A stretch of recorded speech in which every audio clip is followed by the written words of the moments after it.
No Diet Coke.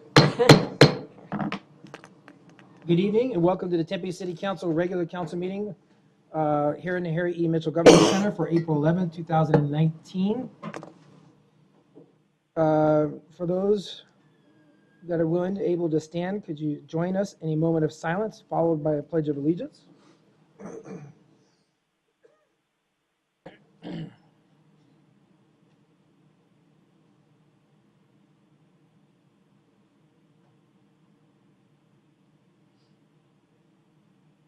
Thank you. I pledge allegiance to the flag of the United States of America and to the republic for which it stands, one nation, under God, indivisible, with liberty and justice for all.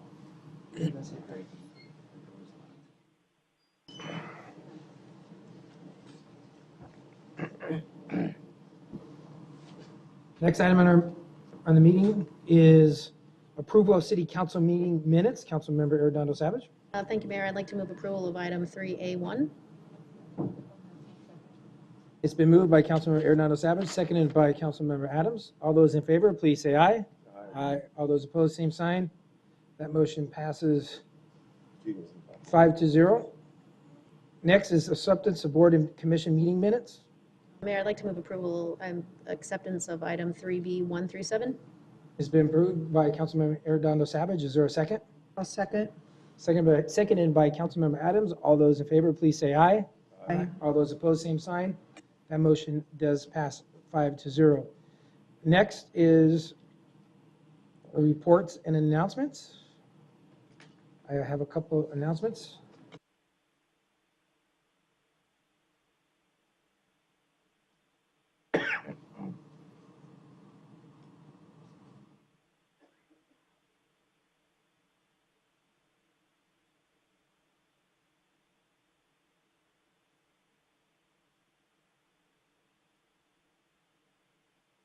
I see Jenny. Is Rosa here? Okay. Jenny, could you please come on down? Here in Tempe, we are proud of many things, but we're proud to honor Equal Pay Day that took place on April 2nd. We are the first city in Arizona to have an Equal Pay Business Partner designation, and we could continue to provide resources to our residents and businesses to implement equitable and inclusive practices.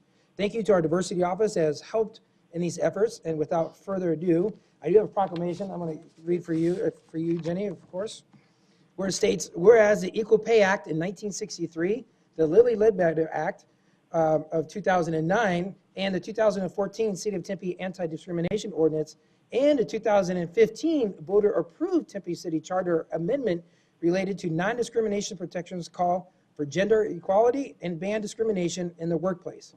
And whereas women are a large part of the workforce and often the sole income source for their families. And whereas nationally women are paid an average of 80% of that which of men earn for equal work, and this wage gap affects us all. Equal pay for women could reduce poverty in Arizona and improve the lives of Tempe families while growing our state and our gross domestic product. Whereas Tempe believes that the people deserve to be paid equally and for equal work, and whereas Tempe is the first city in Arizona to have an Equal Pay Business Partner designation that helps businesses demonstrate that they pay equitable and fair wages. And whereas Tempe provides a free salary and negotiation workshops as part of the city's Equal Pay Initiative to assist Tempe residents, workers, students, and to successfully negotiate their salaries and benefits. In the fall of 2019, Tempe will begin providing free training for Tempe businesses on how to be an inclusive business in Tempe, focusing on the areas of diversity and inclusion, Tempe's anti-discrimination ordinance, and equal pay. Whereas the City of Tempe is committed to supporting local businesses in their effort to achieve equal pay and equity. Now, therefore, I, Mark Mitchell, Mayor of Tempe, Arizona, do hereby declare as April 11, 2019 as Equal Pay Day in Tempe, Arizona.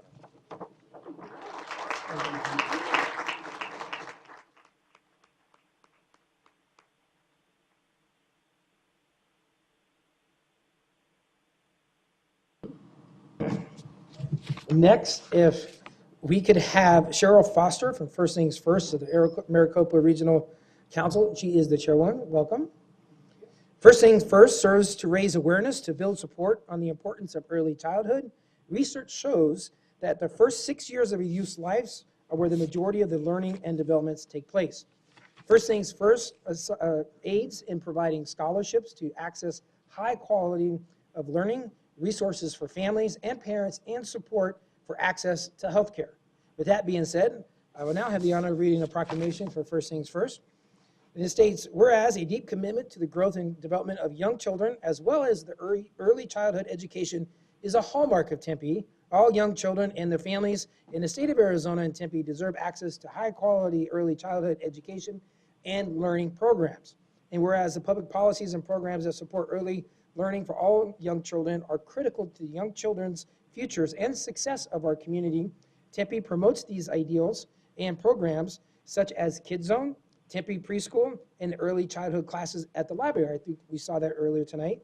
And whereas initiatives such as the Read on Tempe and programs such as Experience Corps ensure that all Tempe children are successful in meeting the third grade reading benchmark.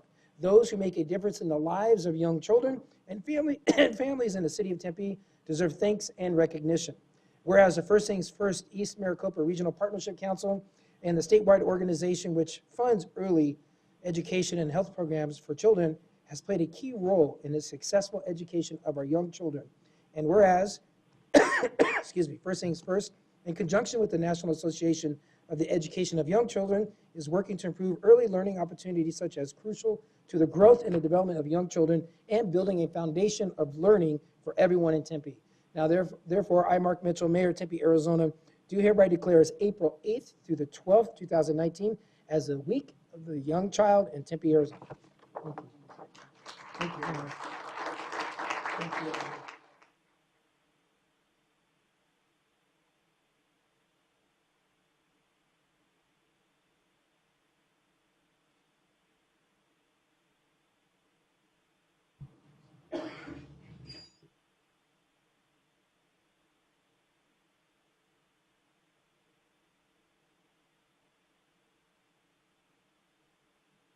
Mr. Manager, do you have any announcements? Thank you, Mr. Mayor, members of the council. I do have a couple of announcements briefly. First, I want to welcome our new city auditor, Bill Green, who just stand real quick. Hello, Bill. Welcome as our new city auditor. Bill comes to us from the city of Phoenix, where he worked as their auditor for quite a few years, and we're very lucky and happy to have him aboard. I also want to recognize Alex Chin, who's not new to the city of Tempe, but is new to the third floor here in City Hall. He's working, thank you, Alex. He's working as an interim capacity as a council aide, serving council members Navarro and Adams. We appreciate him coming to work with us. Thank you. Next item on our agenda is our consent agenda. All the agenda items listed on the consent agenda will be enacted with one motion by the City Council unless an item is removed for separate consideration. Members of the public may remove a public hearing item for separate consideration. Public hearing items are designated with an asterisk, and council members may remove any item for separate consideration. If you do wish to speak on a public hearing item, please fill out a speaker's card, which can be found in the back of the council chambers, and please hand it to our city clerk, and then I'll call you when it's your turn for comment. Miscellaneous items, items 5A1 through 5A3, awards and bids of contracts, items 5B1 through 5B15, and resolutions, items 5C1 through 5C4. Now, any agenda item that I just read that has an asterisk next to it is a public hearing item, and it can be removed for separate consideration. Is there anyone in the audience wishing to have any public hearing item that I just read removed for separate consideration? Could you please get my attention? Seeing none, I close that portion. Any comments or items for discussion from the council or a motion on the consent agenda as read? Second. Moved by Councilmember Arredondo Savage, seconded by Councilmember Keating. Please vote. That motion passes with Councilmember Grandal absent. Next is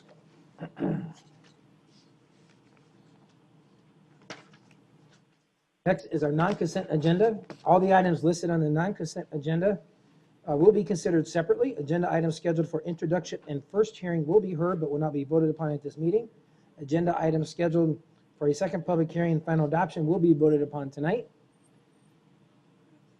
Next item is, first item under the non-consent is item 6A1 is to consider the applicant's request for a reconsideration of the City Council's decision on February 28, 2019 to approve the appeal of and overturn the Development Review Commission's decision for a use permit standard to reduce the side building setback and a use permit to allow a second story for the Skinner residence located at 919 South Maple Avenue.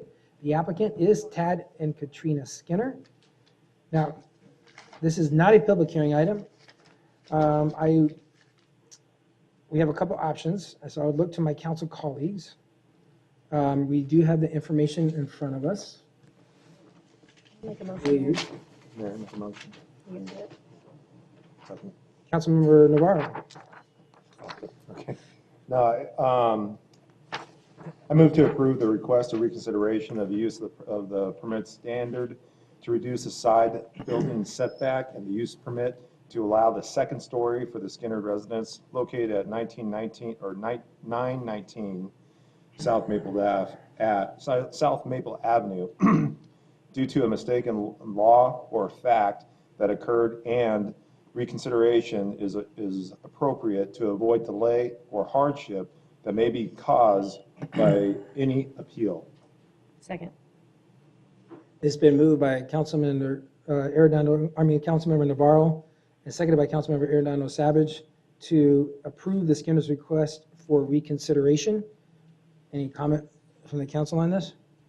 I do think that due to the circumstances that evening, when this issue was brought up, that it was hard for us as a council to hear and understand the Skinner's presentation to the council, and there were numerous interruptions and chanting, if you will, and I know I had a hard time hearing some of it, and I know some of the council members did as well. So I think that's a very good reason as well. Vice Mayor Kuby? You can continue. I was going to speak to that point, that I acknowledge that was a problem that night. But you want to speak some more? No, I'm fine. There's been a motion and a second. Is anyone else like to make a comment? Seeing none, I call to vote. That motion passes 6-0. Next is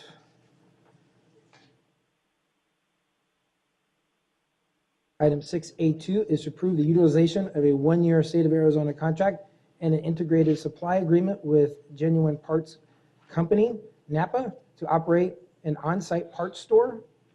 Is there any comments or discussion from the council on item 6A2? If not, is there a motion on item 6A2? Second. It's been moved by Vice Mayor Kuby, seconded by Councilmember Keating. Please vote.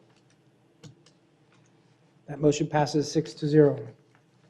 Next is item 6A3 to approve an increase to the contract amount with Ballard Holding Corp. doing business as Ballard Equipment and Freightliner of Arizona for the purchase of the refuse vehicles. Is there any comments or discussion from council or a motion on item 6A3? Moved by Councilmember Arredondo Savage, seconded by Councilmember Adams. Please, she did. Please vote. Gotta do it first. That motion passes 6-0. The next section on the non-consent agenda is ordinance and items for introduction and first hearing, and we do not have any. So the next, we move on to ordinance and items for a second hearing and final adoption. These items were introduced on February 28, 2019, and a vote will be taken tonight on items 6C2 and 6C5. They were read and introduced on March 28, 2019, and votes will be taken tonight. Item 6C1 is to hold a second and final public hearing to adopt an ordinance for a zoning map amendment from grid to MU4 and a planned area development overlay, a public hearing to adopt a resolution authorizing the general plan projected density map amendment to medium to high density, to high density, and a development plan review for a new 4-story mixed-use development consisting of 395 dwelling units and 2 live-work units for Camden Hayden 2 located at 600 East Curry Road. The applicant is Hugh Mantle and Affiliates. And I will look to the applicant if you'd like to make a statement, Mr. Humantle. Thank you. PowerPoint, if you don't mind. This is the third time we've been in front of you. We appreciate you making time for us. So I acknowledge the first time, as you mentioned, was a little unusual for a hearing. I'd like to spend a few minutes talking about the hearing, but before I do, I'd like to mention that one of the things we heard, I think, from each of you was the importance of considering affordable housing as part of our presentation. We heard it today in the hearing just before this. We heard it last Thursday. You talked about it, and obviously affordable housing is an issue that's important to this council. We told you we would consider that when we last approached the case. It's a unique piece of property. I guess all pieces in Tempe that remain still are. We have been part of this neighborhood for a long time. Camden owns the properties that are on either side of the piece that we're talking about. The piece that we're talking about has been long known as the progressive site. And this is kind of what it looks like today. It's a general industrial site. We feel that more than anyone, but certainly other neighbors that you've heard from throughout this process, both at the council and at the Planning Commission, have expressed concern about the site. It's been a problem for us. It's largely vacant. It's been trouble sometimes in the evening. Being near somewhat vacant property has a downside. Our residents have felt that. And so not so long ago, we approached Progressive and tried to work with them to fix the problem. They frankly weren't interested in fixing the problem, but they were interested in selling it. They acknowledged that it's not a piece of property they use much. We were concerned about what would happen to a piece of industrial property next to us, like our neighbors, I suppose. We view this as a more residential area, not a general industrial area. If you go back in history, before the lake was full, this area took a different feel. Many years ago, the city of Tempe built a fire station across the street. I think that was one of the things that started changing the feel of the area. Again, it's a pretty large industrial vacant parking lot with an old building that has probably outlived its usefulness. If we didn't rezone the property, if we didn't ask for a general plan amendment, the site could be lots of things: adult businesses, animal kennels, manufacturing, a cemetery, the list goes on. These are not things that we would like to have for our residents as neighbors. What we would like to have for our residents as neighbors, and I think we've been very proud of the work we've done with your staff to come up with a building that we think works. It's different than the other two Camden projects. We think that has some commonality to it. We've worked very hard in the landscaping and how that approaches the street. You'll notice that the Camden project that we purchased years ago at Scottsdale and Curry has fences around it. One of the things we heard from neighbors was, please don't do that. And so instead we designed a building that wasn't gated from the outside and really let those sidewalks and the landscaping exposed. And we think it makes for a very beautiful roadway. You can see here that we've allowed room for bikes, for landscaping, for people, and then more landscaping before the building. This is a pretty robust landscape solution, but we feel like it's appropriate, given that not only we are the neighbors, but the park and other things around. We feel like this particular site lends itself particularly well, as I mentioned at the beginning, to the pedestrian access. We're close to light rail, not immediately, but you can get there on bike or car, close to the downtown. Again, not immediately, we're a little further away, but lots of ways to get there. And so we've provided a pretty significant setback that goes from 32 to 53 feet on Curry and, 37 to 66 on College. We've also added a public amenity. It will be available for not just our residents, but other residents. City of Tempe has a piece of property, that little triangle on the top, that looks kind of like that today. It's an empty parking lot and not particularly well landscaped. We're going to take that and make that a dog park. Not only that be open to the public, but we'll be responsible for the long term in the maintenance of that. And yet it will be open not just for our residents, but for those in the neighborhood. That was, I think, a benefit of having our initial neighborhood meeting. We heard from some of the residents that that piece of property was not particularly great and that we probably wouldn't want it just outside of our door. And so we worked to find a solution that worked for everyone, and we're proud of that solution. It will be designed for, particularly for small dogs. The larger dogs are often across the street. And we've also had a request to make certain plantings available, and we will, that attract butterflies, a butterfly garden. And those are requests that we received from the neighborhood, and they frankly make the project better, so we're proud to do that. You can see what the project looks like today for the dog park and what it will look like in the future. Again, pretty proud of that. And you can see, I'm not going to waste time on this. This council is particularly aware of all the things around this area and how well situated this is. As it relates to affordable housing, we know there was a case before you not long ago where some folks were displaced, and that's not the case here. We're not displacing people, but we thought that that was a good suggestion. And in talking with council and staff, we know that you're working ultimately to create a program for both affordable and workforce housing. That doesn't exist today, but it's coming. So we thought that this would be a good thing for us to bring forward.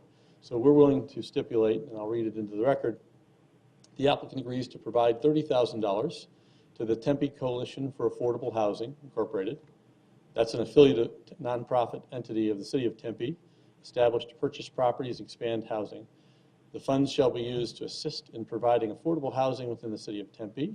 The funds shall be provided to the Tempe Coalition for Affordable Housing prior to the receipt of building permits, and the receipt shall be provided to the Community Development Director or its designee prior to the issuance of permits. And I see they're here today, so they'll know when that comes up.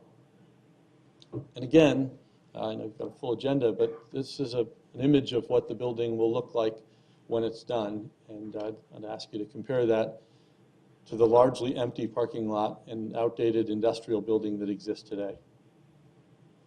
Are there questions that I can answer? I could go on for longer, but I don't know that it would be helpful. Navarro? No, thank you, Mayor. Looking at the project and looking at what you're doing with that area, I think it's spot on. I think this is a good example, a beautiful project. Landscaping, as right-of-ways and things are so important to me and this council. I think you guys hit it on that, and the dog park, an amenity for the public, also for the residents. And then the thing that really just wrapped it up is promising butterflies. I think that got me. I can't take credit for the idea. It came from one of the neighbors, though. It's a great one. Yep, I thought she was here. She is. Kim's here. Nope, sounds good. I like it. Councilmember Keating? Thank you, Mayor. Thank you, Mr. Humandel. I do really appreciate you including that affordable housing stipend. That money helps us do a variety of things around affordable housing in the city of Tempe. So I'm very pleased that that has come since the last meeting, which, as you know, I was unable to attend, but I did end up watching that Saturday. And it sounds like you heard the message from the council pretty clear on that. I really appreciate the dog park.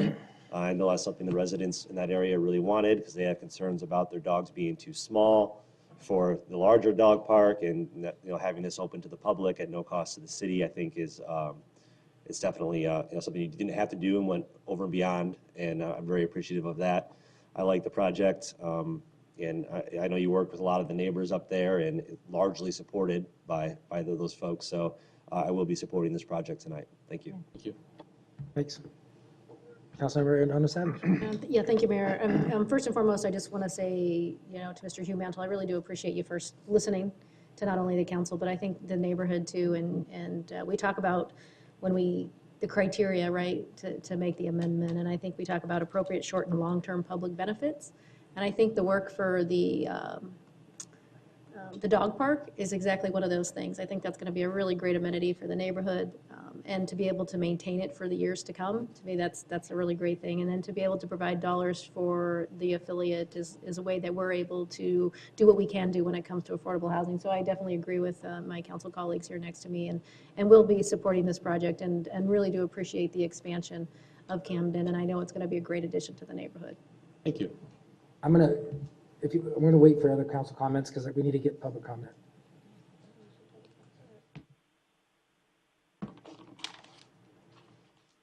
Darlene Justice?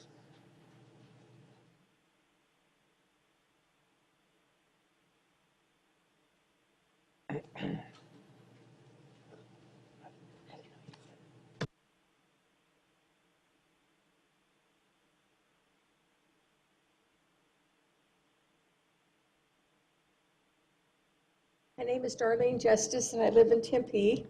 And we have had a lot of discussions about this location and what's going to go in there. We are really pleased about the dog park. That little corner's only been used for campaign signs, and that's about it. And a parking lot for people that are parking some vehicles they probably shouldn't be putting there. So we really like that. We like the landscaping around the facility in that. And I am glad that they put some money towards a stipend towards affordable housing. I know that Tempe is working on incorporating affordable housing, workforce housing into some plans, but we don't have that outlined yet or actually requirement. So I think that that's one of the issues that we need to get that fixed. Charles did reach out to us early. We've had them actually at the North Tempe Neighborhood Association meeting, and I think this will be a good program for our community. Thank you very, and the butterfly person's coming up next. Thank you, maybe. Thank you very much. Thank you. Kim Gaffney Losha, can you please come on down? Otherwise known as Butterfly.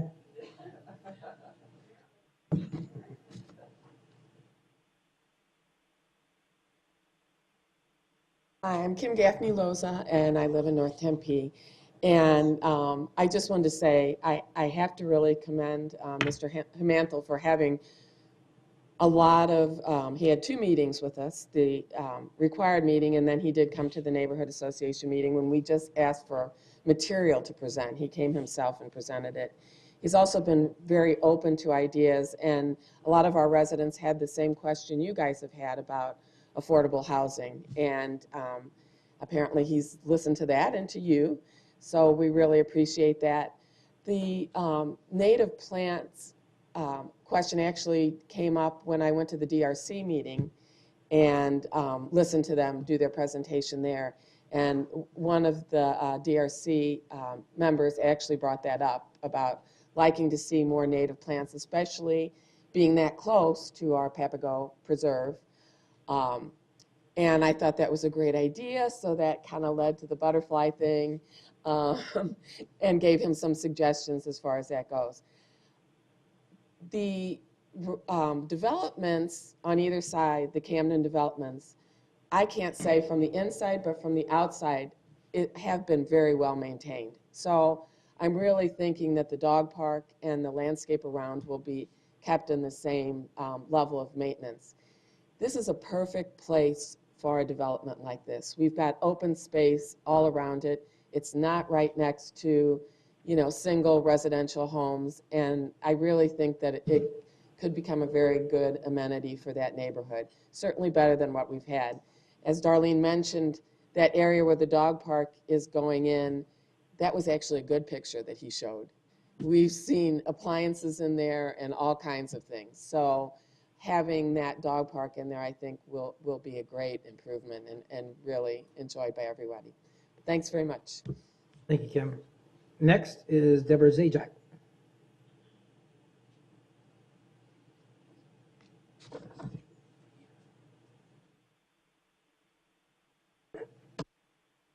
My name is Deborah Zajac. I live on McAllister in Tempe, Arizona. I agree that this parcel is the perfect location for residential development, but Camden Hayden 2 can be improved upon to better serve the neighborhood. My first issue is density. The inclusion of the 2 live-work units changes the zoning from residential to multi-use and thus allows for increased density. These additional 45-plus units will generate gross revenue of a minimum of $500,000 to $600,000 annually over the lifetime of the project. If the city is willing to grant this increased density, I feel the developer should be willing to include at least 10% of the overall units as affordable housing. The possibility of contributing funds to a housing trust as an alternative to the inclusion of affordable housing, well, especially hearing just now that it's $30,000 when these additional units are generating so much more.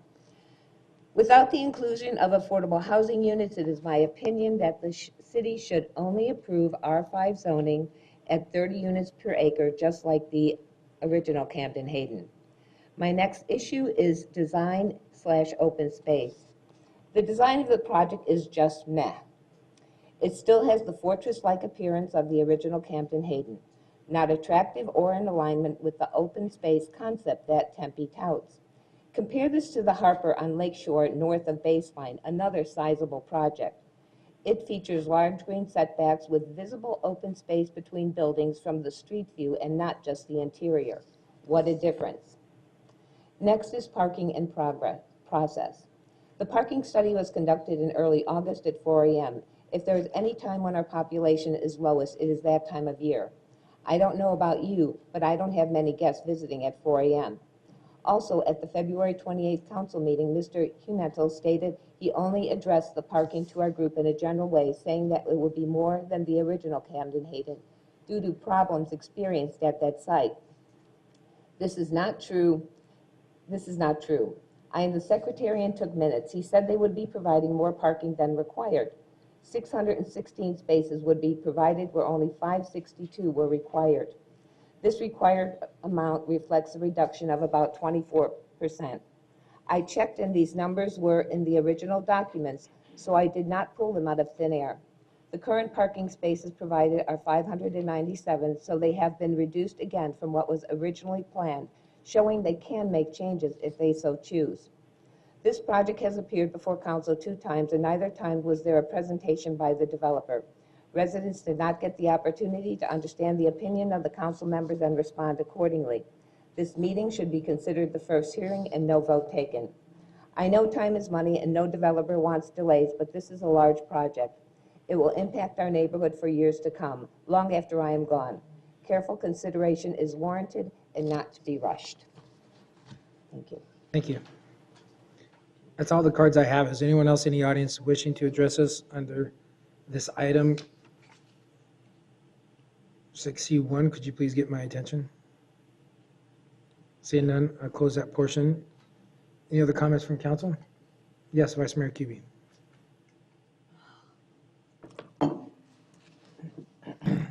So we've spoken about this, and I think you know that I'm disappointed. And the council did give direction that we wanted you to seriously look at affordable. I made the point last meeting of seriously looking at workforce housing, because the idea that perhaps a policeman or a firefighter or a nurse or a teacher wouldn't be able to afford to live in these units, I found maybe not in keeping with the context of the area and with the benefit, the public benefit that these changes should allow for.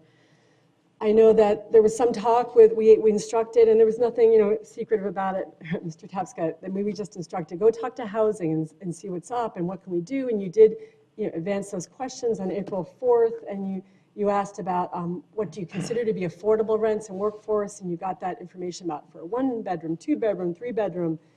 You asked, what do you consider to be workforce rents in Tempe for a 1-bedroom all the way up to 4 bedrooms? And then you also asked, is there a requirement to qualify residents in these rental categories? If so, what is that process? And staff explained in a pretty clearly drawn out way what the process would be and that they would assist with that as they do with many other workforce or affordable properties in the city.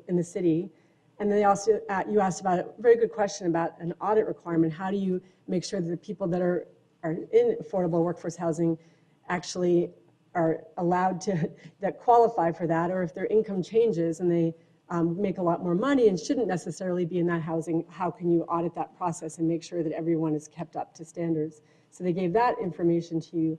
Then what about if the units aren't filled by a certain amount of time and there is an allowance that they can be rented out after 1 year, they can be dismissed as sort of workforce affordable. And then let's see, and then you asked about, does the city support 4-bedroom units? And Human Services does support 4-bedroom units. So our housing department responded in a very quick time, and they hadn't heard anything back from you. And that's the nature of my disappointment. I would just think that it's not that often we have 395 units going up in the poorest zip code, the poorest census tract in Tempe, 85281.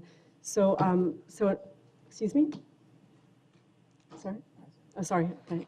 So this is, the poorest census tract, and to me, it's just a disappointment that we can't seem to wrap our this project is going to be here, I assume, for another 20, 30, 40 years. And you yourself have been the instigator and the driver of affordable and workforce housing in our city, and I appreciate the work that you've done in the city. So I thought, here's an opportunity. Of course, we all know, and you should know, folks out in the audience, we cannot require affordable or workforce housing. The Multifamily Housing Association is one of the strongest lobbying groups and corporate interest groups in the state of Arizona, and a few years ago, they preempted cities from requiring any kind of affordable or workforce housing, any kind of percentage, or if you remove a certain amount of affordable workforce, you can't require that you fund that in that location or somewhere else. So we know our hands are limited. We know we don't have the ability to require you, and I completely understand that. But you are asking for a zoning map amendment and a pad overlay. I know the development plan approval is more about design and is reliant upon the zoning map amendment and pad overlay approvals. So I would just say, fundamentally, I'd like to see you take another bite at the apple and come back at the next meeting and really work and find a way with your client to we're talking 39 units out of 395, and I would compromise and settle for workforce units, but we're talking 39 units. Can't be required, I want to say that, but the basis of my objection isn't to that, it's that for a zoning map amendment, that I don't think that's in the public interest to build an 85281. It's not how I see the general plan is conforming and the ideas, the views that I have of the general plan in that area. And I thought council, but maybe not. And for the pad overlay, I think we need to take into consideration the location and the context of the site. And 85281, as I said, is the poorest census tract in the city. So, I can't be supporting this, but I'd rather have another continuance. We had a continuance because of the noise and the confusion and all that. I would really like to see us work at this. And before we commit to 395 units, see if we can come together as partners in this housing mix that we'd want to, when we have workforce and affordable and market rate housing combined, those are healthier communities, they're stronger communities. We want to see our firefighters and our police be able to afford to live in our city, and it can't be required of this, but I'm asking you to consider doing a continuance again. And so I don't know if I can make a motion for that. I don't know if I have approval. Do we? Or ask Mr. Humentel if you consider a continuance to be able to Not my decision. go back. Could I have a moment to talk to my client? Mm-hmm.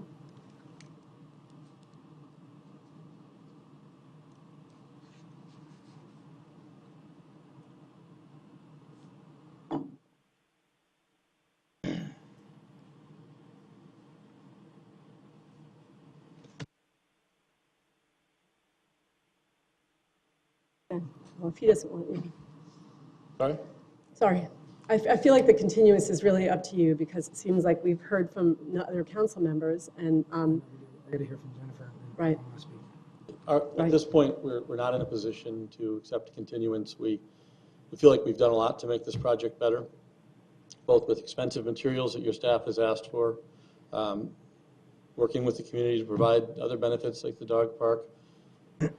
Concerned that this would otherwise be an industrial area, but it's an expensive piece of property. It's not, the cost of the building, the cost of the land, all those things factor in, and frankly, this isn't an affordable product. It's why we've tried to find other ways to work with the council and your staff to make things happen, but at this point in time, we couldn't ask for a continuance without working with the seller, and we've kind of come to the end of our rope in terms of our agreement. So we'd ask for you to continue it tonight. Consider it tonight, excuse me. Yep. Councilmember Adams. Yes, you tell me about the materials that you used for this property a little bit more, Charles. Sure. Projects become more expensive or less expensive depending often on the amount of glazing you provide. We've got lots of windows using something other than EIFS. In this case, we've worked with staff, come up with a design that's frankly quite more expensive than we'd originally planned for. We've got lots of, it looks like wood, but it's a composite material. It's an expensive material. It doesn't fade. It doesn't work like wood in the desert, which is really tough. In fact, Tempe usually doesn't allow wood. There have been a few instances where they've allowed it and it hasn't worked well because it doesn't survive. We've elevated the design. We've changed parapets, we've provided extensive landscaping materials, we've moved water lines, we've done lots of different things that make this project expensive. And we thought that made sense, given the sort of wonderful location that it sits in. And lots of people drive by both College and Curry. It benefits us to have a better looking building too, but frankly, this isn't the building we would have selected. We would have spent less on the building. To do affordable housing, you sort of have to get a break somewhere. And in this case, it's hard economically to do. And unusual in this case that we're also the neighbors. But we're the next door neighbors on both of these properties. We don't want to see this as an industrial site. We don't think that's good for the neighborhood. And as it relates to the program, the city doesn't have a standard program for either workforce or affordable housing. Someday, we hope that you will, and I believe that will be the case based on all the meetings I've sat in recently. But it isn't a standard program, and it makes it tough. Yeah. I know you work in, Surrey is apparently interested I in know this you too, work can in, hear somewhere. you do business in more than Tempe. Do other cities have like a program in place and so the developers know up front kind of what's expected of them? I think you saw an email from one of the neighbors recently even. Phoenix is working on a program, but in Phoenix to do it, you have to, if you want a GIPLET, for example, then they expect you to participate in several ways, one of them being affordable housing. But we're not asking for a GIPLET here. We're just asking for approval to buy the land and build on it. Councilmember Kuby's right. The state law makes it pretty challenging for states, or excuse me, for municipalities to mandate affordable housing. In fact, it's against the law to mandate it. You can't do it. Yeah. I think most cities are pretty leery of that. I just want to, Just one more thing. I'm very happy about the dog park, and I hope that more developments throughout the city have dog parks. I think it's a great way to get to know your neighbors It is. and also give your dogs exercise. So, thank you, Charles. Thank you. I just want to make a couple points. In terms of the general plan, I think that this actually makes sense to change this land to mixed-use residential from what it currently is. As you're saying, it's surrounded by multifamily as well as condos, so it makes sense. I personally, I think we all, in this council specifically, we all want to see more affordable housing options for individuals that live in Tempe or who, future, Tempe residents that want to come here. Unfortunately, as been discussed, the zoning decision that we're here tonight, and there's also state law that says that we cannot require a developer to include affordable housing as part of a land use decision, especially when you're not asking for an incentive. And you mentioned that you're not asking for a GIPLET or an incentive. But I would tell you, we are, as a city, looking at affordable housing options and strategies to help to provide the quality housing stock that we're looking for. And we're going to be looking at fee waivers and rebates, obviously density bonuses where they make sense, contributions, which you're looking at tonight, to the Tempe Coalition for Affordable Housing, our nonprofit arm, stuff like that. We are working on that as we speak. The one thing that I really want to say that is so important, especially for people in the audience and the residents at home, is that our legislature has really limited the tools that we can use as a city when it comes to laws that are, how we apply affordable housing programs. So we need a lot of people's help, and I know you've heard from us before, this council specifically in the audience and the residents, how important this strategy is going to be for us as we move forward. So I do think that this is a project that fits within the area based on the surrounding areas with the businesses that are around it. Vice Mayor Kuby. Just, oh, sorry, I did say me first. I didn't speak yet. Sorry, go. She's next. She hasn't spoken. I mean, Go she ahead. spoke. Go ahead. Randy, go ahead. CD. Mayor, I motion we approve item 6C1. I'll second that, Mayor. Okay, wait, first, we have to have 3 votes. Thank you. So the first, wait a minute, just hang on. There's 3 votes that has to take place in this, and I was going to spell that out. Before we do that, let Vice Mayor Kuby say something, and then I'll list, we have to have 3 votes, and I'll list in the order that we have to have them. Vice Mayor Kuby. Well, I just want to reaffirm that I'm basing my objection on for the zoning amendment, that I don't find it to be in the public interest or in conformance with the general plan, because you're asking for a zoning amendment, or else you wouldn't be here. So it's different than when you come and not asking the city to do any amendments or overlays. And with the pad overlay, I'm taking into consideration the context for the site in 85281. I will be also voting no. on the pad overlay as well. Okay. As I mentioned, we have 3 votes that we need to take. The first one is going to be a vote just solely on the zoning map amendment and the planned area development overlay. Is there a motion for the zoning map amendment? It's been moved by Councilmember Navarro, seconded by Councilmember Keating. Any other discussion? Mayor, Yes, Judy? before we move on, I just need to clarify that the stipulation that Mr. Hugh Mantle read into the record, is that part of the zoning and PAD, or which? I just need clarification, please. I think it makes sense only to have it as part of the PAD. We're happy to provide it in any of them because they don't work unless we have all of them. But it would make sense, I think, only to be part of the PAD. Or Ms. Baumann, is that correct? Thank you, Mayor, members of council. That is correct. Okay. So let the record note. So yes, the motion then is to include the zoning map amendment and the PAD development overlay with the stipulation that was read into the record. Correct. So is that the motion from Councilmember Navarro? Yes. Seconded by Councilmember Keating. Any other comments or discussion on the first? Please vote. That motion carries 5-1 with Councilmember QB voting no. Next is the second motion we need to have is a general plan projected land use map amendment and projected density map amendment. This does require a 2/3 vote, majority vote for this item. Is there a motion for a general plan projected land use amendment and a projected density map amendment? So moved. Moved by Councilmember Keating. Seconded by Councilmember Arredondo Savage. Any comments or discussion? Please vote. That motion passes 5-1 with Councilman QB voting no. The third motion we need is a motion for the development plan review. This is just a simple majority. Is there a motion on the development plan review? Second. It's been moved by Councilmember Arredondo Savage, seconded by Councilmember Navarro. Please vote. That motion passes 5-1 with Councilmember QB voting no. Next is, thank you, next is item 6C2. It's hold a second and final public hearing to adopt an ordinance for an accessory dwelling / guest quarters consisting of changes within the zoning and development code, including new regulations to accessory dwelling and amendments and the guest quarters found in sections 3-102, 3-401, 3-402, and 3-411. The applicant is the city of Tempe. This is a public hearing item. Is there anyone in the audience wishing to address us under item 6C2? Could you please get my attention?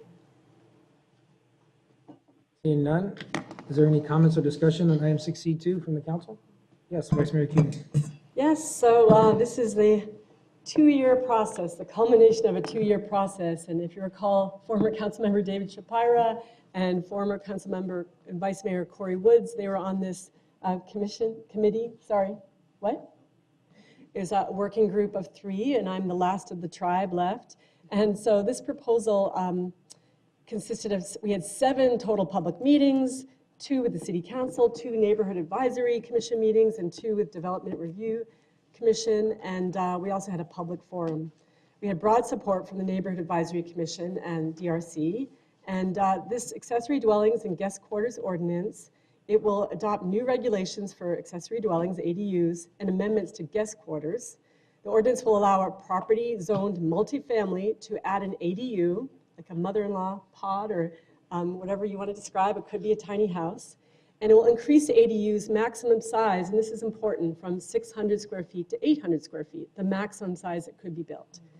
Accessory dwellings can provide residents with an alternative housing style that's more affordable in an environment with rising housing costs, and a smaller unit size can minimize impacts of redevelopment demand on established housing stock while maintaining the standards of eligible neighborhoods that have combined single-family duplexes, apartments, and accessory dwelling units today. So think of Maple Ash neighborhood.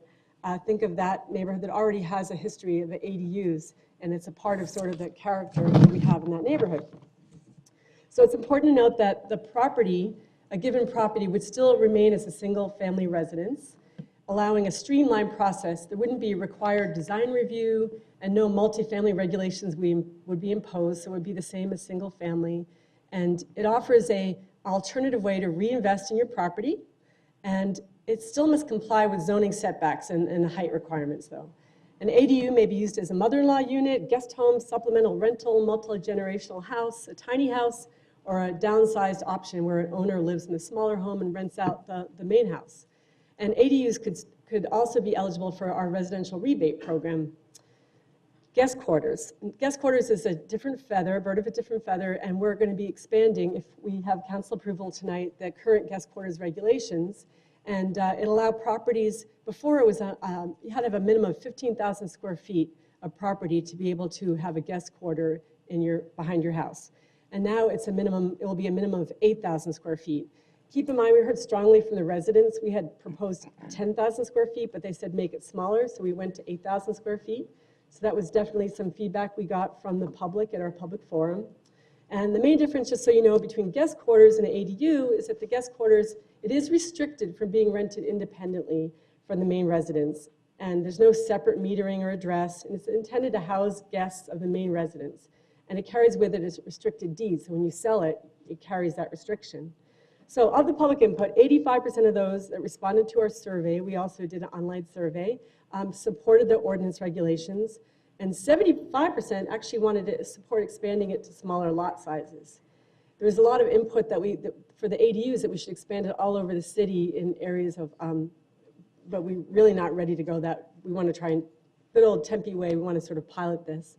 The ordinance does support the general plan 2040 goals and strategies, and we expect that we'll see some additional ADUs built in the central part of Tempe, Maple Ash. We'll see opportunities for guest quarters, more I think in South Tempe. And I also wanted to recommend the working group of one, plus all the wonderful staff, and salute to Ryan Levesque for all his hard work. It's been for 2 years, bro, we're getting through. I want to recommend that we have a one-year evaluation of the ordinance to see whether it's appropriate or whether additional changes could be instituted. But for now, I think it's a really good step forward in trying to, it's not the solution, of course, for more affordable housing, but it is a tool, it is a solution, especially in our more historic neighborhoods that want to retain their character and have maybe a little more horizontal density, but not the vertical density. So with that, I'm asked for approval. Anybody else have any comments? There's been a motion It's so funny. by Vice Mayor Kuby and been seconded by Councilmember Keating. 2 years, I get to speak a little bit Any other comments or about discussion it. on this item? Seeing none, please vote. That motion passes 6-0. The next item is item 6C3 is to hold a second final public hearing to adopt an ordinance authorizing the abandonment of a portion of a waterline easement located within the Tempe Honda Autoplex at the southeast corner of Interstate I-10 and Elliott Road. This is a public hearing item. Is there anyone in the audience wishing to address us under item 6C3? Could you please get my attention? Seeing none. Any comments or discussion or a motion from the council on item 6C3? Second. Moved by Councilmember Keating, seconded by Councilmember Adams. Please vote. That motion passes 6-0. Item 6C4 is to hold a second and final public hearing to adopt an ordinance authorizing the abandonment of a sanitary sewer easement located in a planned area development at the northwest corner of East Apache Boulevard and the South Terrace Road. This is a public hearing item. Is there anyone in the audience wishing to address us under item 6C4? Seeing none, is there a motion? I'll second. Moved by Vice Mayor Kuby, seconded by Councilmember Adams. Please vote. That motion passes 6-0. Next is item 6C5, is to hold a second and final public hearing to adopt an ordinance approving the conveyance of certain city-owned improved property at the address of 2240 East Maryland Drive, 2303 East Maryland Drive, 2307 East Maryland Drive, and 2239 East Laird Street, and 2304 East Randall Drive to the Tempe Coalition for Affordable Housing, Inc., a nonprofit corporation, and authorizing the mayor to execute an agreement to convey property, covenants, deeds, and other related documents necessary to effect such conveyance and related transactions. This is a public hearing item. Is there anyone in the audience wishing to speak on this? Could you please get my attention? Seeing none, close that portion. Is there a motion? It's been moved by Councilmember Keating, seconded by Councilmember Arredondo Savage. Please vote. That motion passes 6-0. What we got next is our current events and council announcements. Mr. Keating. Thank you, Mayor. I don't have any current events. I would just like to remark on the passing of Jeannie Zavaleta. Jeannie was a longtime Tempe resident and very, very active in the community. She fought tirelessly for the plight of Tempe and Arizona's and the nation's dreamers, often meeting with Senator Durbin and DC to help push the DREAM Act at a federal level. I got to work with her through so many different things in my time knowing her. Way back when we raised a lot of money to sponsor DACA applicants together when that first became available. And, she will definitely be missed by all that knew her, and our city is less today without her here. So, thank you, Jeannie, for everything you've done, and we will miss you. Councilmember Erdonal Savage. Thank you very much, Mayor. Just a quick reminder that tomorrow College Connect is doing a job fair. So if you are looking for a summer job, it's a great time to get out and take a look on Saturday at the library. Registration starts at 9:30 and the event starts at 10. And I know the mayor's got a great event coming up too on Saturday. But also, I know Andrew had the opportunity to welcome some new employees, but I think we wanted to take a minute to welcome our newest city clerk, even though we're so sad to see BK go. But she's not gone yet. So Carla Reese is in the audience, and I believe you start next week. So welcome to the city of Tempe. Why don't you stand up so everybody knows who you are, just in case, Carla. Yes, welcome. Welcome. We look forward to working with you, so thank you very much for accepting.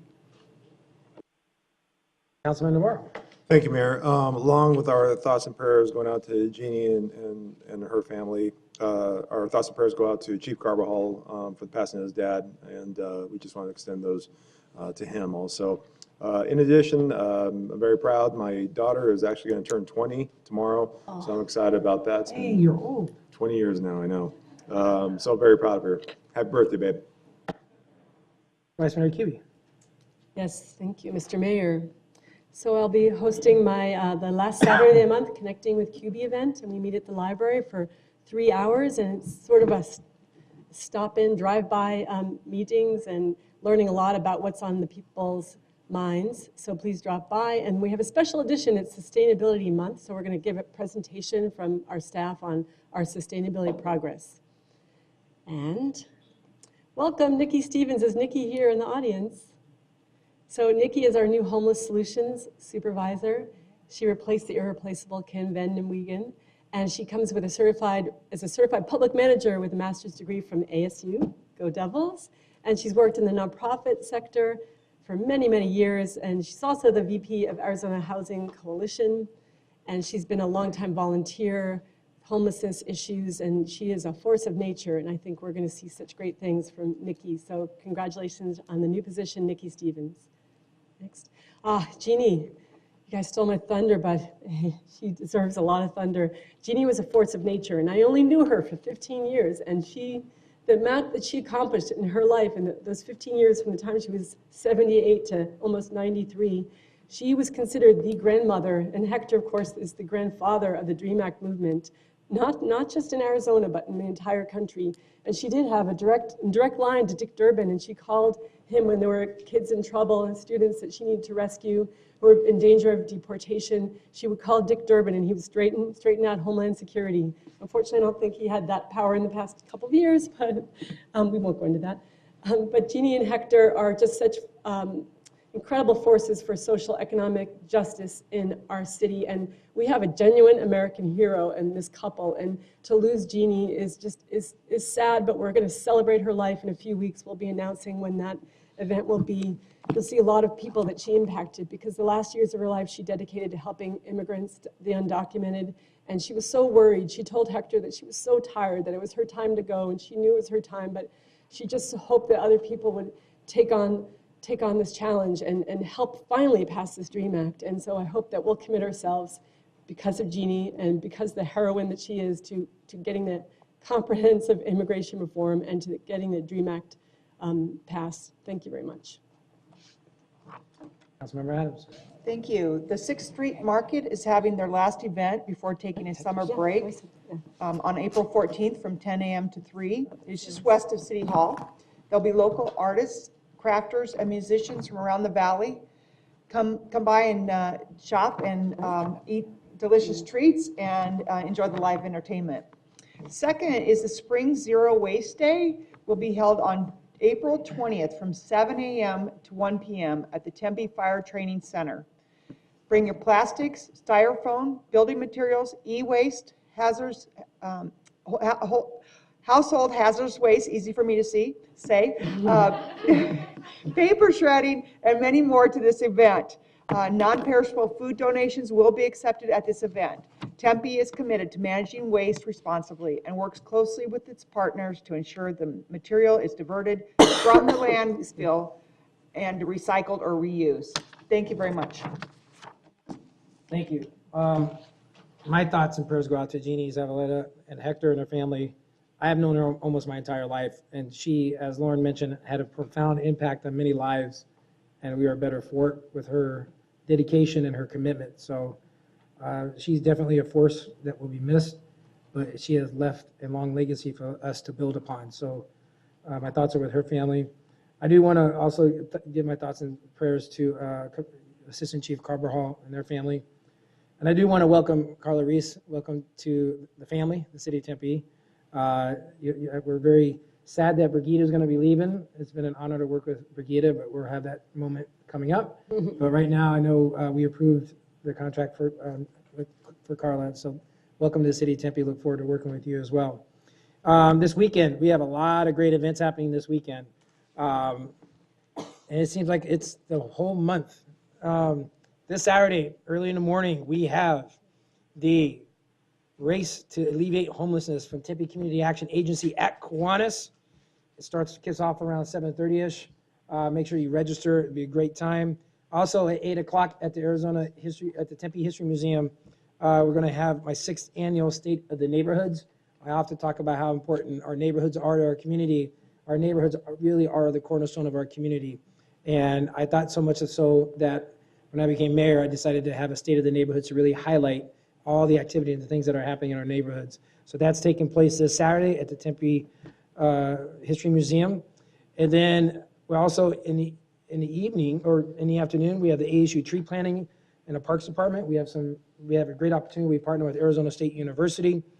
And then also in the evening, we have the Tempe Union High School District. They have their foundations, the Hope Gala, which helps assist Tempe Union High School District.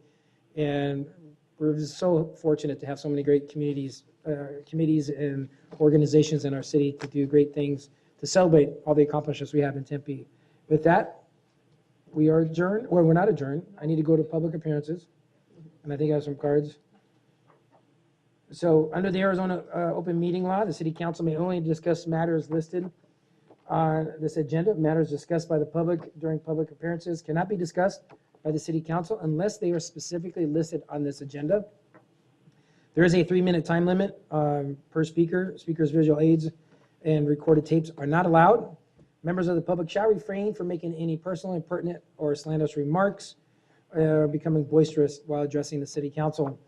Unauthorized remarks from the audience, clapping, stomping on feet, yelling, and other similar demonstrations will also result in removal of the council chambers. Under scheduled public appearances, we do not have any. Under unscheduled, I have one card, Mr. Matt Smith. Come on down. I did try to reach out to you. I don't know if you got that email. Thank you, Mark. Mr. Mayor, emailed you back. Thank you very much. Council, and it's good to see everyone here. It's beautiful to see the inner workings of a community that's clearly passionate. As noted by my shirt, I'm a proud South Tempe resident. And a lot of people are proud of South Tempe. It's a beautiful place. All of Tempe is beautiful, but South Tempe is special. There's a couple businesses that have tried to open up along Warner Road, especially, that we've been concerned about in the past. Those would have been Goodwill and a vapor store. And this room became very full as those two businesses tried to open up shop. The Goodwill pieced out and they went elsewhere. The vape shop, they went and smoked a bong behind the building. That was funny.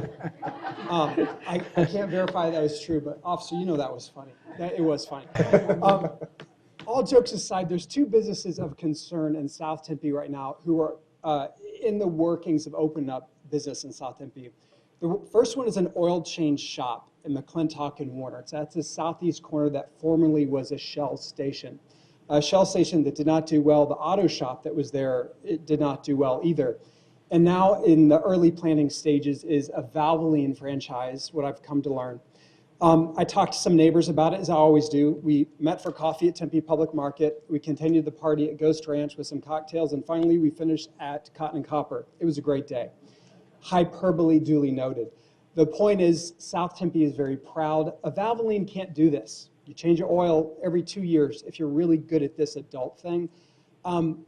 It doesn't build community. It's a utility, but we have plenty of those. We have tons of auto shops everywhere you go. We don't need another one.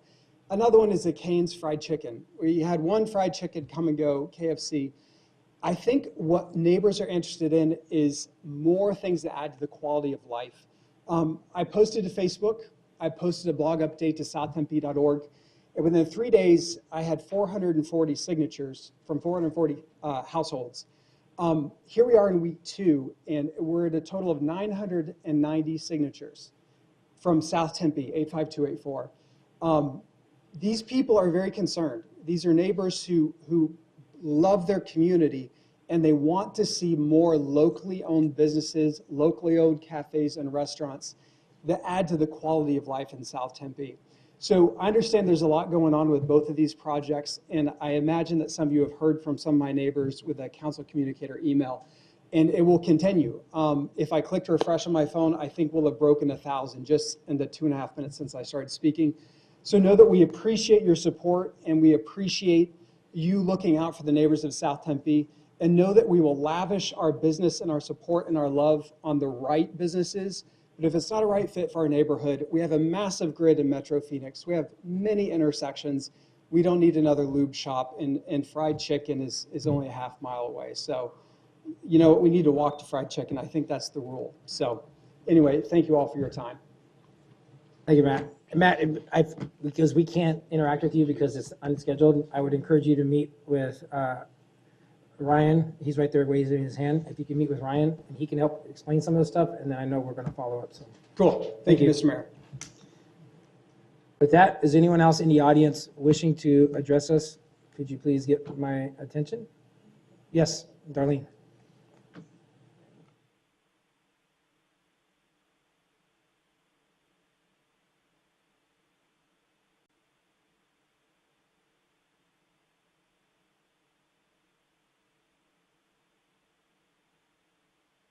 Okay, my name's Darlene Justice. I live in North Tempe. I think you all know how I care about Tempe. I really do. I lived here for many years, since 1965, raised all my children here, and I have grandchildren, now great-grandchildren. I have a real concern about the county island. You all know that, and I sent a message out. We had a medical marijuana approved in the Maricopa County to be 61 feet from Dream Palace. That's on Scottsdale Road. And many people think that's Tempe, but it's actually a county island. It's east of Scottsdale Road. That mainly got approved because neighbors and a lot of folks didn't know that it was occurring, and there was no opposition at the hearings. Even during the hearings, the Maricopa County board kept asking, is there any opposition? Is there any opposition? It's in the minutes. Anyway, that got approved. They had another meeting that we actually went to because it had not been totally finalized because they had to submit a building permit. And so we went to that meeting, and turns out we ended up with one board member making a decision because only 3 out of 5 showed up. 2 recused themselves, so one board member became God that day and gave a continuance to them for 30 days. Once they did that, the medical marijuana folks went and filed their building permit the same day because they finally had opposition. Now what's happened, they have to have a certificate of occupancy by June the 21st. The building is empty. There were 4 businesses in there. There was a tire shop, a detail shop, a paint shop. These were all independently owned, and also car sales. This has been vacant since around right after Christmas. No activity is going on. I've been watching it closely. However, now I got a notice from Maricopa County, because I've signed up for notices, and there is another marijuana shop that wants to locate just north of Dream Palace, 83 feet. There is a 1,500-foot separation from an adult-oriented or a strip club for these medical marijuanas to be from. People go, well, you could have, Darlene, a CVS or Walgreens could locate there.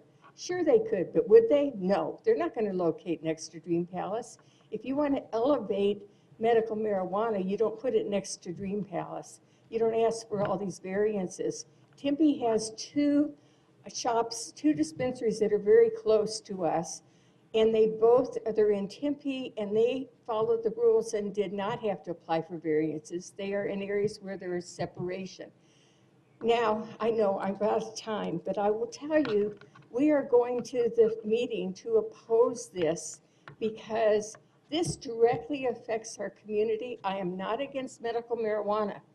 I am against it being located at this point, at this place. And so anything you can do to help us by writing a letter or making a call, I really appreciate it. And I thank you very much for your time. Thank you, Mr. Mayor. Thanks, Darlene.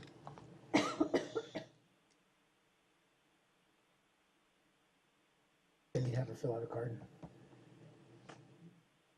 Anyone else in the audience wishing to address us under unscheduled public appearances? Could you get my attention? Seeing none, we are adjourned.